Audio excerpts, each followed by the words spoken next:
kan juga sebenarnya banyak nih ya anak-anak yang sebenarnya dia kekurangan gizi. Nah, gimana sih pentingnya edukasi yang kita berikan sejak dini supaya tidak terjadi tuh antara anak kurang gizi atau anak yang obesitas, gimana pentingnya? Kayak memang, edukasi gizi ini suatu hal yang penting ya, Dok, karena dia dapat membentuk kebiasaan makan seumur hidup. Selama ini Adalah saya selalu gimana sih tekankan. untuk menghadapi anak picky eater? Ya, itu yang paling sering dihadapi ibu ya. Memang picky itu sebetulnya definisinya rancu ya sebetulnya. Masalah makan pada anak itu secara garis besar ada tiga. Kalau problem nutrisi ini sudah dihadapi oleh seorang anak sejak dia apalagi dari baru lahir, periode ASI, kemudian MPASI-nya tidak adekuat ya. Kemudian khususnya di 2 tahun pertama tadi ya diberikan makanannya tidak optimal, ya otomatis.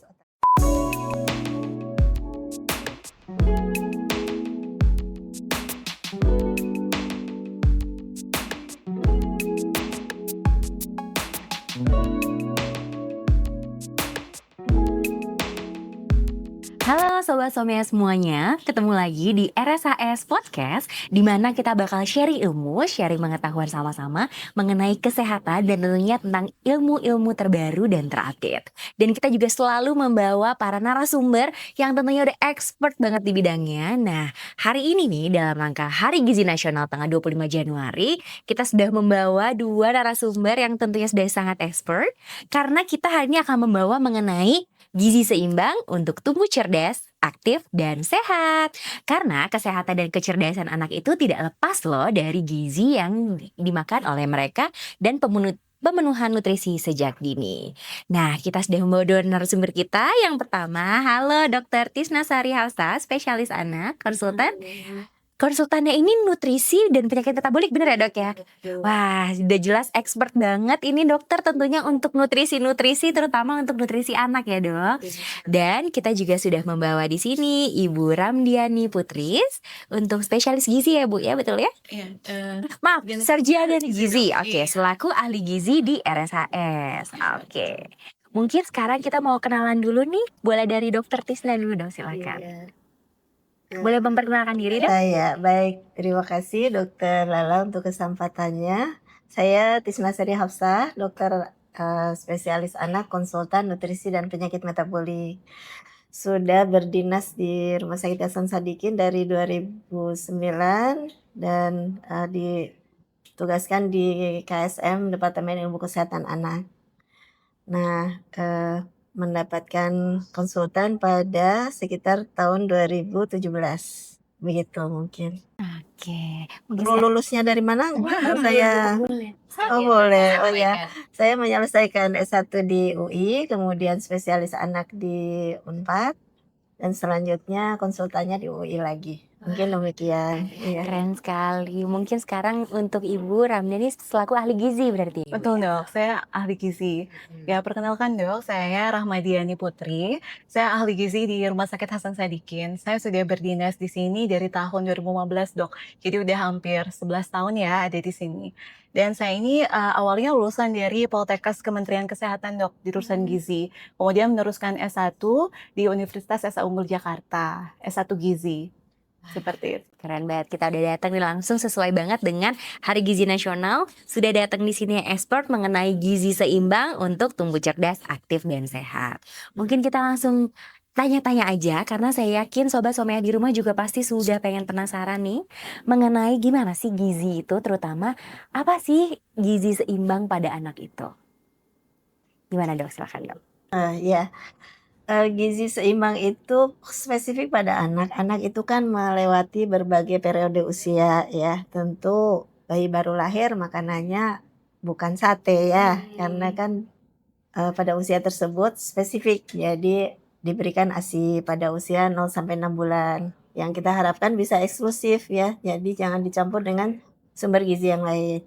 Kemudian mulai 6 bulan mulai ditambahkan MPASI karena ASI sudah nggak cukup lagi. Apa yang harus diberikan? Tentu saja tadi memenuhi konsep gizi seimbang. Kalau ASI udah otomatis seimbang ya dok ya. Semua terpenuhi, jadi kebutuhan makro, mikronutrien terpenuhi. Bentuknya tentu masih cair karena belum bisa mengunyah ya, belum bisa melempar makanan dari depan ke belakang juga kalau bayi baru lahir ya. Sampai 6 bulan nanti sudah mulai berkembang, keterampilan makan mulai diberikan makan padat. Nah, tentu saja juga komposisinya harus seimbang. Nah, ASI itu sebagian besar karena perlu kalori tinggi, komponen utamanya lemak. Jadi memang di berbagai usia persentase itu berbeda-beda ya. Jadi, protein, karbohidrat, lemak utamanya di makronutrien itu harus terpenuhi sehingga bentuk MPASI itu, utamanya adalah, mengandung tadi makanan pokok juga, kemudian, protein yang diharapkan dari hewani karena itu, memberikan asam lemak esensial yang lebih terjamin dan kemudian lemak nggak boleh kelupaan di MPASI ini. Mungkin kalau kita dewasa kan nggak apa-apa, nggak ada lemak-lemaknya gitu ya, tapi di MPASI itu perlu dan cukup tinggi karena ASI itu setengahnya lemak ya. Jadi masih harus mirip ASI di 6 sampai 12 bulan. Nanti 12 sampai 24 bulan sudah mendekati seperti makan keluarga ya.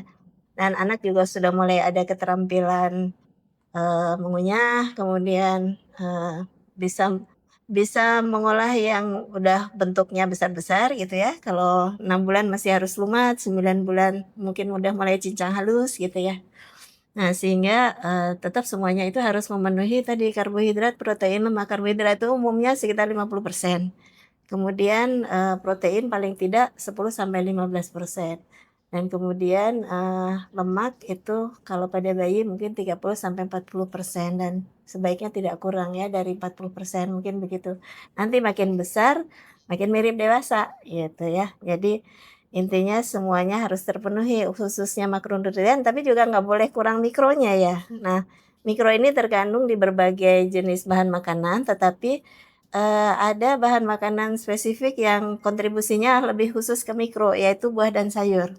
Nah, ini sejak mulai MPASI juga sudah mulai dikenalkan, tapi tidak boleh terlalu besar. Mungkin seperti itu ya konsep gizi seimbang pada anak ya, jadi harus mengikuti periode usia, begitu, iya. Lalu kalau untuk asupan gizi itu, apakah dia itu berpengaruh nih Dok terhadap kecerdasan dan aktivitas anak?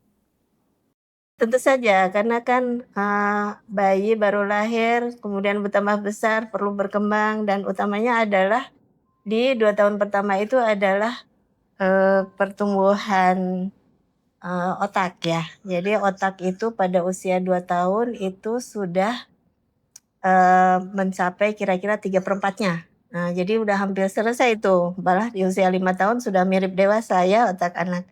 Nah, sehingga kalau pada periode tersebut, pemenuhan nutrisinya tidak terpenuhi optimal, ya berarti otaknya bisa tidak tumbuh optimal. Jadi itu juga nantinya akan mempengaruhi dari kinerja otaknya gitu ya, fungsi otaknya.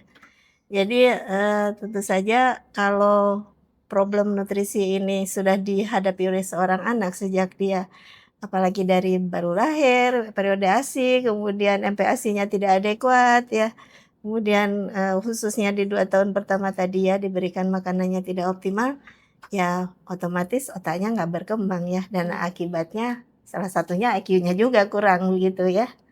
Nah demikian, jadi sangat penting memang khususnya di awal kehidupan itu untuk kecerdasan ya terkait Berarti ini benar-benar poin-poin yang harus juga diingat loh orang tua ya Dok, betapa pentingnya gizi terhadap aktivitas, kecerdasan juga berarti ya Dok untuk kedepannya ya Dok? Ya karena kan memenuhi kebutuhan energi ya, kemudian untuk zat pembangun, kemudian untuk metabolisme ya. Jadi anak kalau nggak makan ya pasti lemes. Iya betul Dok.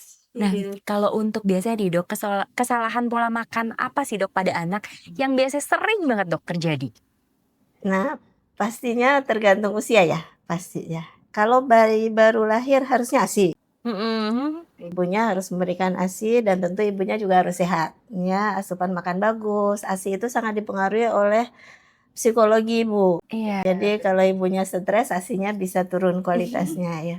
Jadi, ibu akan sangat menentukan bagaimana asupan nutrisi di 6 bulan pertama.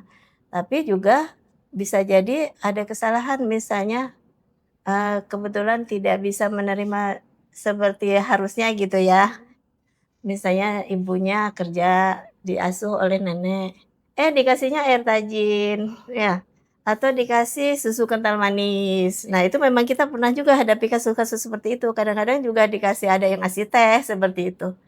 Padahal kan yang harus dimakan ASI ya, itu salah. Nanti udah mulai MPASI. MPASI harusnya apa? Mengandung semua komponen tadi, karbohidrat, protein, lemak.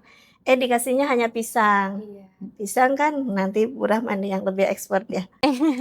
Proteinnya hampir nggak ada. Iya. Dikasihnya cuma pisang, salah. Nah, kemudian makin besar anaknya, harusnya sudah makan seperti kita dewasa juga harus makan menu seimbang.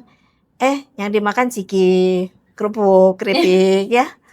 Jadi ya itu kesalahan jadinya ya. Sebetulnya sih mungkin tidak dimaksudkan oleh keluarga, mungkin pengetahuannya yang kurang gitu ya.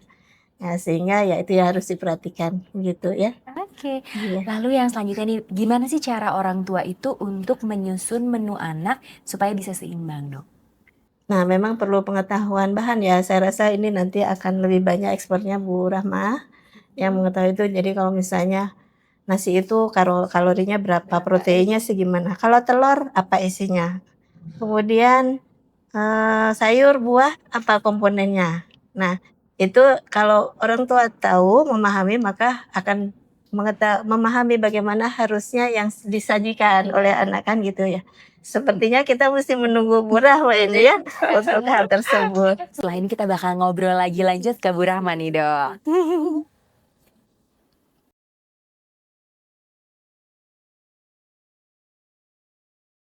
Nah, tadi kan kita udah ngobrol nih dari sisi dokter anak ya, Dok ya. Sekarang kita mau ngobrol ke Bu Rahma dari sisi ahli gizi. Jadi kalau misalnya nih Bu, apa aja sih sebenarnya yang dilakukan oleh ahli gizi untuk mendukung dari kesehatan anak? Oke, jadi untuk mendukung kesehatan anak, ahli gizi itu memiliki berbagai peran, Dok. Kalau misalnya di masyarakat, kita tahu bahwa ahli gizi itu berperan dalam menilai status gizi, memantau dan juga mengevaluasi status gizi anak melalui posyandu, Dok. Ya, kita tahu posyandu itu merupakan deteksi dini terhadap permasalahan gizi yang terjadi pada anak.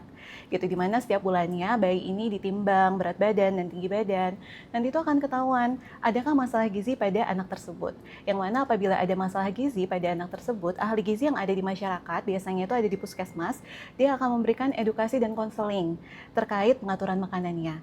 Namun apabila ternyata digali, ternyata bukan cuma masalah gizinya aja, Dok ya, terkadang anak itu gizi kurang bukan cuma karena gizi, ada faktor lain. Nah, biasanya ahli gizi juga dapat merujuk anak tersebut ke fasilitas kesehatan lanjutan, seperti misalnya ke rumah sakit untuk bertemu dengan dokter spesialis anak. Selain itu, peran dari ahli gizi kalau yang sekarang itu lagi hangat MBG ya, Dok ya. Iya, Nah, kita tahu MBG itu merupakan suatu program unggulan dari Bapak Presiden kita ya, Dok ya. Di mana peran ahli gizi itu sangat penting gitu untuk memastikan bahwa anak-anak yang diberikan MBG itu tidak hanya sekedar kenyang, tapi juga terpenuhi gizinya gitu, terpenuhi gizi seimbangnya yang tadi Dokter Tisna bilang untuk mendukung pertumbuhan dan perkembangannya. Nah, kemudian kalau saya sendiri nih ahli gizi yang di rumah sakit, itu saya berperan untuk mengatasi masalah-masalah gizi bagi anak yang masuk ke rumah sakit.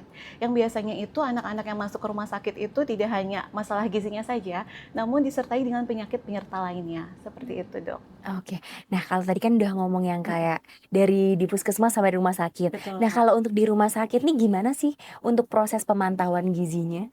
Oke, jadi pemantauan status gizi anak yang di rumah sakit itu memang ini ya terstruktur dan juga berkelanjutan. Dan pada prosesnya itu kita bekerja sama dengan profesi atau tenaga kesehatan lain seperti dengan dokter anak, kemudian dengan perawat juga. Penilaian status gizi di rumah sakit itu dimulai dari screening gizi, Dok. Jadi pada saat anak itu masuk di screening gizi dilakukan oleh perawat, dicari tahu tuh apakah anak tersebut memiliki resiko malnutrisi atau tidak. Dan apabila ternyata memiliki resiko malnutrisi, maka akan dirujuk ke ahli gizi kepada kami untuk dilakukan yang namanya itu proses asuhan gizi terstandar, di mana kita itu merupakan proses yang kompleks untuk mengetahui masalah gizi pada anak tersebut. Dimulai dari kita pengkajiannya, dimulai dari menilai status gizinya, mengukur berat badan, tinggi badan, lingkar lengan, kemudian kita melakukan pemeriksaan fisik terkait gizi, kemudian kita menentukan juga masalah gizi dari anak tersebut.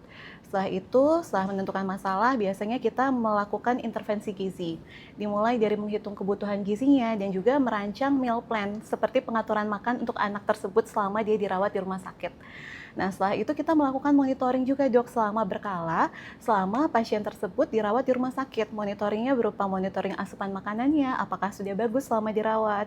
Kemudian monitoring status gizinya, apakah selama dirawat ada penurunan atau peningkatan. Nah, kemudian yang juga penting, ahli gizi juga melakukan edukasi dan juga konseling pada orang tua anak yang dirawat yang memang mempunyai masalah gizi terkait kebiasaan makanan biasanya. Di mana di situ kita harapkan bahwa perbaikan gizi itu tidak terjadi di rumah sakit saja, namun berlanjut sampai dia pulang ke rumah. Seperti itu, Dok. Kalau untuk tantangannya sendiri dalam memberikan edukasi gizi nih ke masyarakat itu seperti apa sih? Oke.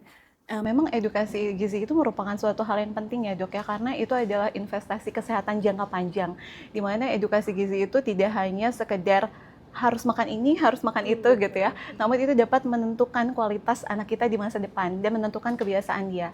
Dan memang banyak sekali tantangannya, Dok. Kalau yang paling sering kita hadapi itu adalah mitos-mitos atau kepercayaan terkait gizi yang salah, Dok. Itu sering sekali beredar. Kayak misalnya dulu mitos anak gemuk itu pasti sehat gitu ya. Padahal sebenarnya anak gemuk dia berisiko penyakit tidak menular di kemudian hari. Kemudian mitos-mitos kayak dulu nggak mau makan telur takut bisulan, ya kan, Dok? Padahal telur itu memiliki kandungan gizi protein yang sangat bagus untuk mendukung tumbuh kembangnya secara optimal. Dan yang sering kali terjadi adalah hoax-hoax gizi yang bertebaran di media sosial, yang seringkali lebih dipercaya oleh orang tua dibandingkan oleh tenaga kesehatan itu sendiri, gitu. Padahal jadi itu merupakan PR bagi kita ya, bagi tenaga kesehatan untuk meluruskan itu semua. Kemudian selain itu adalah kurangnya motivasi dan juga kesadaran orang tua. Jadi terkadang orang-orang itu tidak peduli dengan gizi sampai akhirnya anaknya tersebut stunting, sampai akhirnya anaknya tersebut gizi kurang atau gizi lebih gitu ya. Padahal pencegahan itu adalah suatu hal yang penting. Kemudian tantangan selanjutnya itu adalah ini, Dok, faktor lingkungan. Nah, jadi faktor lingkungan kita tahu di TV itu banyak sekali beredar iklan-iklan jajanan-jajanan anak yang kelihatannya tuh menarik ya. Iya. Jadi anak-anak tuh pengen makan itu, Dok, gitu. Padahal sebenarnya kalau misalnya kita lihat kandungan gizinya itu kurang bagus gitu ya. Belum lagi jajanan-jajanan viral yang ada di masyarakat gitu, makanan kekinian. Yang kalau kita perhatikan ternyata makanan tersebut tidak sehat karena tinggi garam, gula, dan lemak. Tentunya hal itu juga akan mempengaruhi pilihan makanan bagi orang tua dan juga anak. Kemudian tantangan terakhir itu adalah bahwa untuk merubah kebiasaan itu merupakan suatu hal yang sulit, Dok, sebenarnya. Karena itu butuh waktu yang panjang. Terkadang kita tidak cukup edukasi sekali sampai si orang itu dapat berubah gitu. Kita harus edukasi berkali-kali sampai dia bisa pola hidup yang lebih baik. Makanya kalau di Poligizi RSHS itu seringkali pasien tersebut tidak datang sekali, tapi kita minta dia untuk datang di bulan berikutnya. Tujuannya supaya kita evaluasi nih setelah sebulan ini adakah kesulitan dalam menjalankan diet tersebut. Apabila ada, kita cari jalan keluarnya sehingga diharapkan kebiasaan makanannya lebih baik itu menjadi tercapai gitu. Dan memang edukasi gizi ini butuh pendampingan, Dok. Oke, lengkap sekali ya. Tentunya kita jadi tahu nih sebenarnya apa aja sih yang selama ini tuh menjadi masalah di masyarakat ya. Nah, ada nggak sih tips-tips yang sederhana biar keluarga atau masyarakat tuh mereka tuh tahu gimana sih cara untuk memulai pola makan yang seimbang? Oke, yang pertama itu adalah terapkan isi piringku, Dok. Jadi isi piringku ini sudah lama disosialisasikan oleh Kementerian Kesehatan. Jadi untuk mengatur bagaimana sih di piring makanan kita itu harus berisi apa. Gitu. Dan memang isi piringku itu berbeda-beda tergantung usianya ya, Dok ya. Lebih gampangnya pasti ibu-ibu di rumah itu punya buku KIA, Dok. Nah, di buku KIA itu sebenarnya sudah lengkap isi piringku untuk usia 6 sampai dengan 8, 9 sampai dengan 11 dan seterusnya. Karena seperti yang tadi Dokter Tisna sampaikan, kebutuhan gizi setiap anak, tiap tahapannya itu berbeda-beda. Nah, kemudian tips yang kedua itu adalah konsumsi makanan secara beragam, Dok. Jadi untuk yang MPASI, hindari MPASI tunggal ya, Dok ya. Jadi kayak cuman bubur saja atau mungkin hanya pisang dikerok aja kayak gitu. Karena yang harus diingat oleh masyarakat tidak ada bahan makanan di dunia ini yang sempurna. Jadi kita harus konsumsi makanan yang beragam agar melengkapi kebutuhan gizi kita. Gitu. Kemudian yang ketiga itu adalah tingkatkan konsumsi pangan lokal, Dok.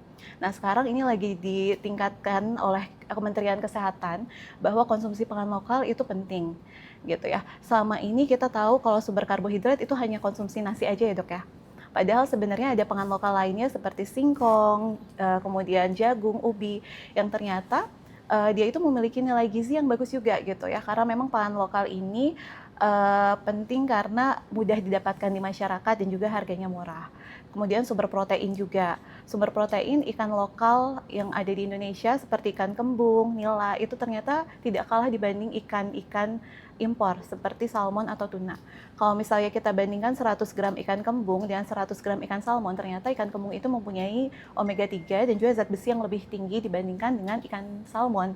Padahal kalau dari segi harganya, harga ikan kembung itu murah ya Dok ya. Cuman 20.000 aja sekilo gitu. Sedangkan kalau ikan salmon itu mahal. Jadi yang perlu kita ingat bahwa untuk hidup sehat itu tidak perlu mahal. Gitu aja Dok.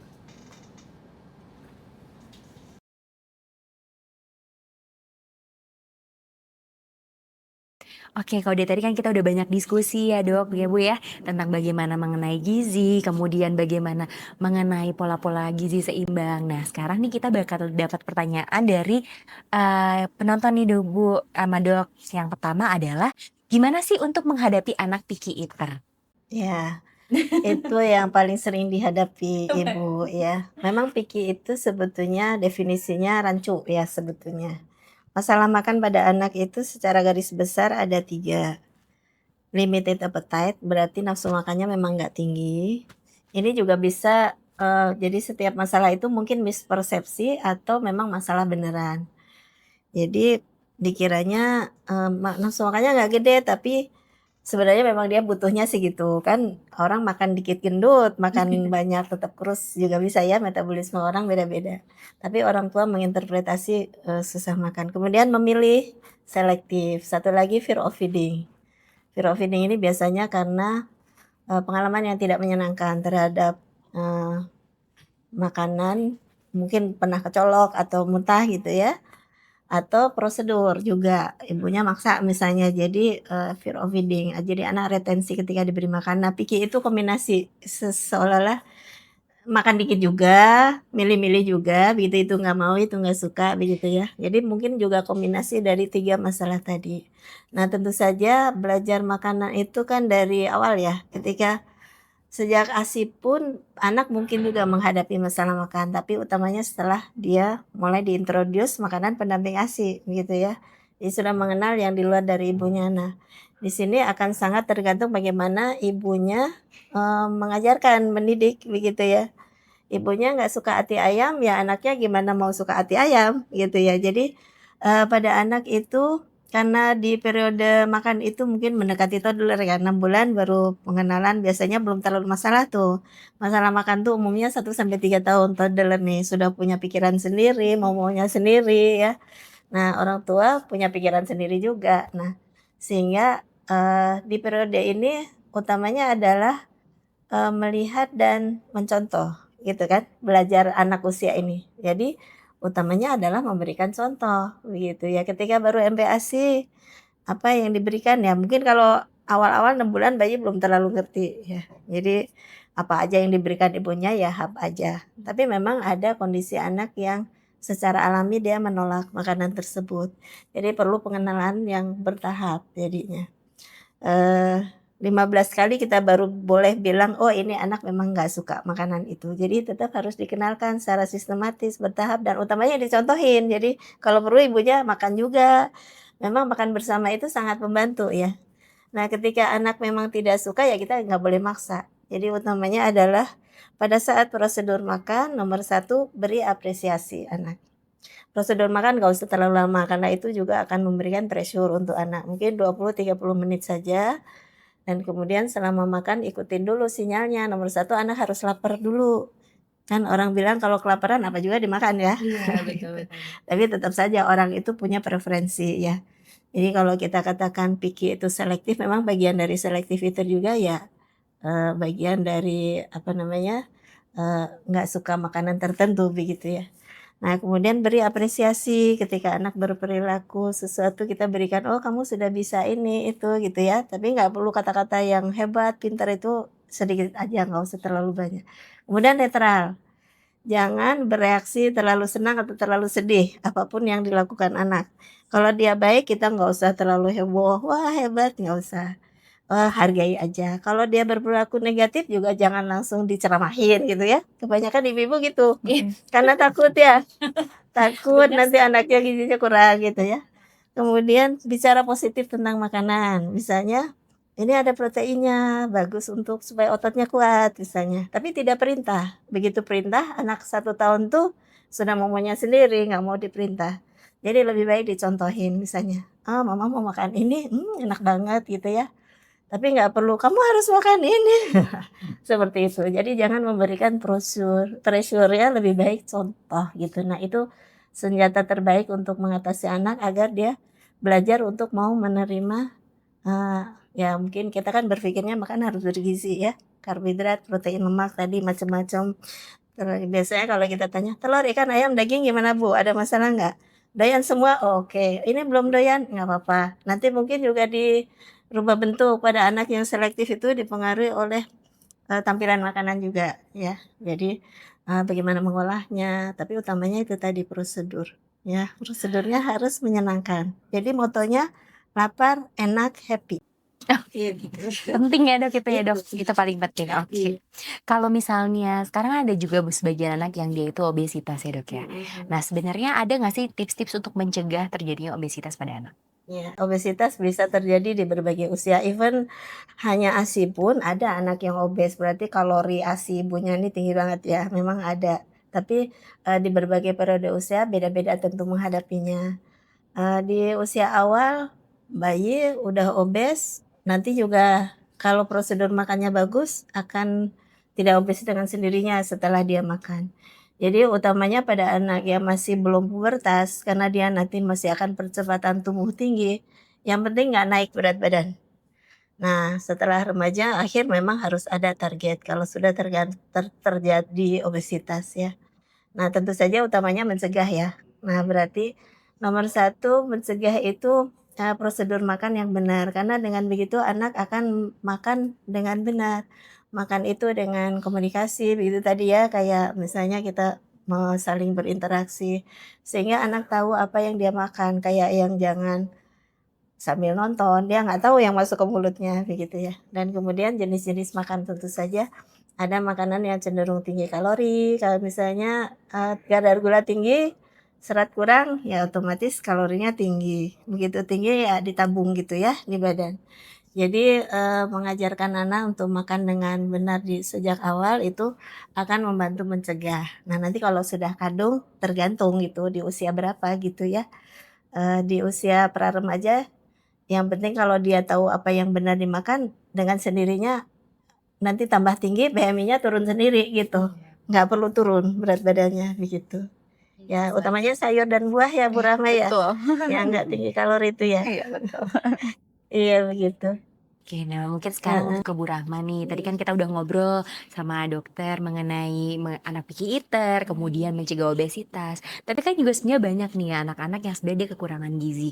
Nah, gimana sih pentingnya edukasi yang kita berikan sejak dini supaya tidak terjadi tuh antara anak kurang gizi atau anak yang obesitas, gimana pentingnya? Kayak memang, edukasi gizi ini suatu hal yang penting ya Dok, karena dia dapat membentuk kebiasaan makan seumur hidup.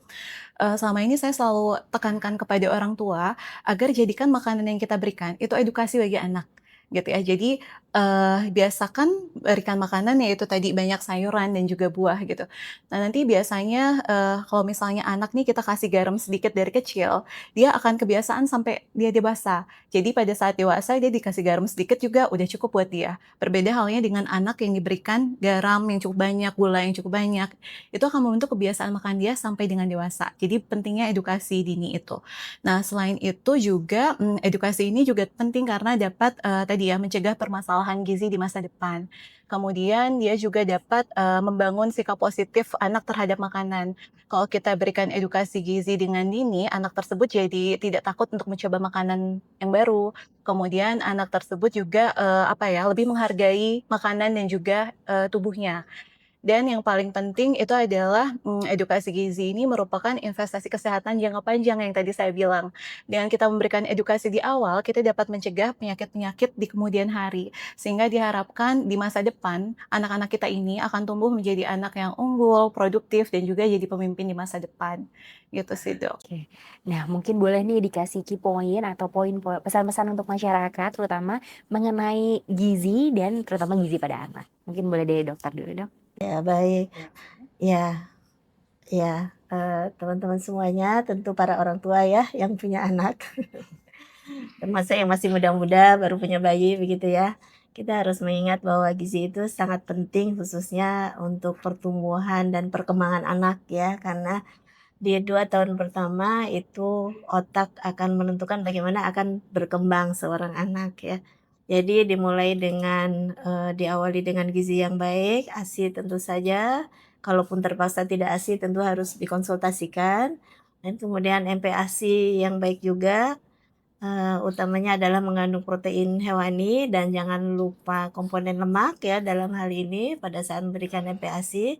Sayur buah dikenalkan tetapi sedikit saja, dan kemudian anak mulai belajar makan. Nanti, mungkin lebih jelas dari ahli gizi tentang menu seimbang. Jadi semua, kebutuhan zat gizi baik makro maupun mikronutrien itu harus terpenuhi secara seimbang. Berarti persentasenya harus tepat ya. Jadi terlalu banyak karbohidrat saja nggak boleh, terlalu banyak protein saja tidak boleh, begitu ya. Dan makin besar anak, komponen sayur dan buah itu sangat penting, terutama untuk mengajarkan nanti setelah dewasa. Udah nggak tambah tinggi lagi, jadi kalori nggak boleh banyak-banyak, sehingga sayur dan buah senjatanya begitu, utamanya sayur ya. Nah, tapi juga jangan lupa protein, karena itu adalah komponen vital untuk tubuh kita. Jadi protein itu tidak boleh kurang. Mungkin demikian ya, semoga, anak-anak kita tumbuh dengan sehat, kuat dan juga pintar gitu. Terima kasih Dokter Lala ya. Mari Bang. Oke, baik. Yang perlu ditekankan juga kita harus sadar bahwa, keluarga yang sehat itu berasal dari gizi yang tepat. Tadi ya gizi seimbang itu penting. Tadi gizi balita sudah dijelaskan oleh Dokter Tisna, kalau gizi pada anak yang remaja, kita harus ingat bahwa sayur buah itu penting. Jadi kalau dalam satu piring makanan kita, itu setengahnya itu harusnya sayur dan buah, Dok. Jadi bukan kebalik banyak nasinya gitu ya, sayurnya cuma sedikit gitu.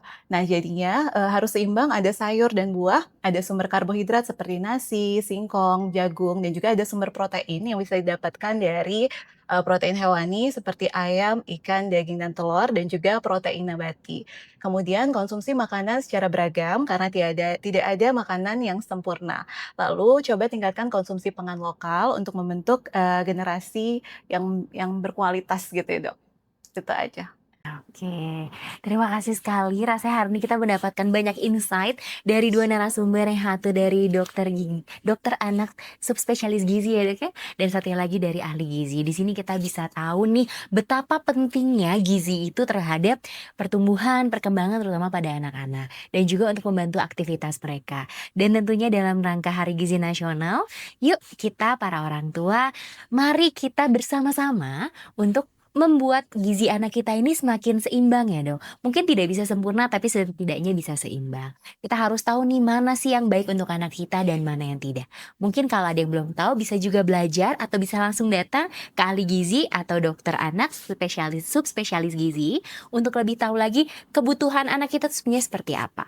Dan semoga acara podcast hari ini bisa memberikan edukasi dan juga bisa memberikan manfaat bagi kita semua. Terima kasih, saya Karyala Bitayuda Soka beserta narasumber yang tentunya kece-kece dan sangat edukatif dan informatif ini, undur diri dari acara podcast hari ini. Terima kasih. Terima kasih.